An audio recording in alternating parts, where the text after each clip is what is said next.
Con este saque de honra, a conselleira de Medio Ambiente inaugurou as reformadas instalacións do campo das Lombas de Catoira. A Xunta e o Concello levaron a cabo unha obra que serviu para mellorar as gradas, os vestiarios e o terreo de xogo.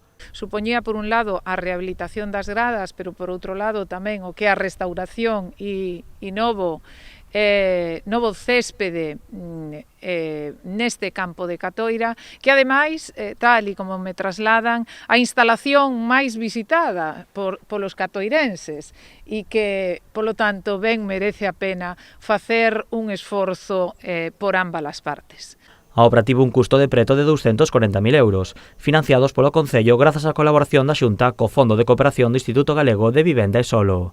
Son unha liña de financiamento que comezamos no ano 2017, que supuxeron 10 millóns de euros que puxemos a disposición dos concellos para que eles poidan devolver en cómodos prazos ao longo de 8 anos e que non teñen intereses e que, polo tanto, supoñen un impulso fundamental. Dende ambas administracións destacaron a importancia destas melloras para o goce dos veciños de Catoira e para o propio Club da Vila.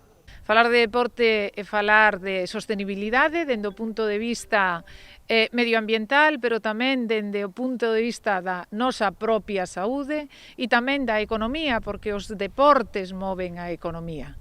Pero, sobre todo, formamos cativos a través das escolas deportivas que adquiren bons hábitos. Son eses hábitos saudables fundamentales para que despois vayan adquirindo esa personalidade gracias pois ás sociedades deportivas, aos voluntarios, aos entrenadores. O campo rematouse nos prazos establecidos e o equipo de Catoira xa puido probar as novas instalacións durante esta semana.